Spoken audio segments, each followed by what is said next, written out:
Hello and welcome to Read the Bible in Advent. We're on our penultimate reading for this series, and we're returning to the story of the Magi who come to visit Jesus from afar. And we're going to see now exactly what they do when they actually meet Jesus.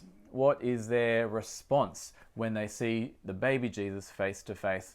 That'll give us some insight on how we should relate to Jesus as well. Let's have a look in Matthew's Gospel. Let's read the Bible in Advent. Matthew chapter 2, beginning at verse 7. Then Herod called the Magi secretly and found out from them the exact time the star had appeared. He sent them to Bethlehem and said, "Go and search carefully for the child. As soon as you find him, report to me so that I too may go and worship him." After they had heard the king, they went on their way, and the star they had seen when it rose went ahead of them until it stopped over the place where the child was. When they saw the star, they were overjoyed. On coming to the house, they saw the child with his mother, Mary, and they bowed down and worshipped him. Then they opened their treasures and presented him with gifts of gold, frankincense, and myrrh. And having been warned in a dream not to go back to Herod, they returned to their country by another route. So as we continue the account of the Magi, we have Herod and the Magi having a secret conversation. And Herod says, "No, go to Bethlehem, find the child, and when you find him, report back to me." And the reason why he said that he wants this to happen is that so that I too may go and worship him. So Herod falsely says that he wants to worship this king.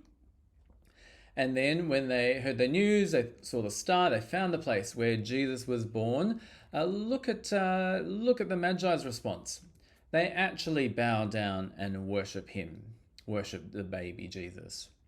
And what that worship looked like was to present Jesus with the treasures that they had brought.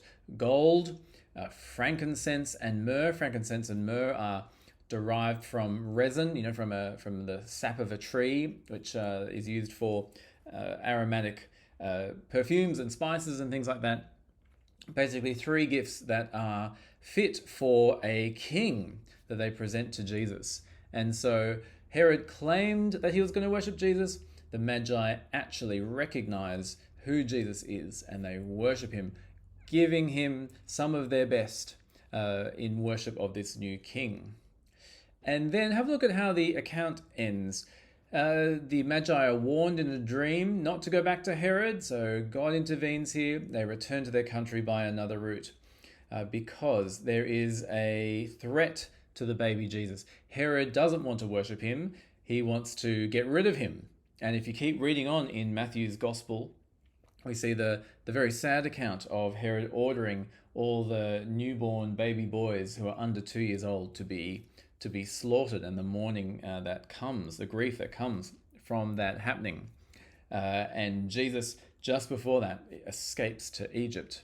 And so right from the start of Jesus' life, there is opposition. There is people wanting to get rid of Jesus. It's a feature all through his life and ministry. And of course, at the very end, his opponents do claim his life on the cross in crucifixion, only of course for God to raise it up again.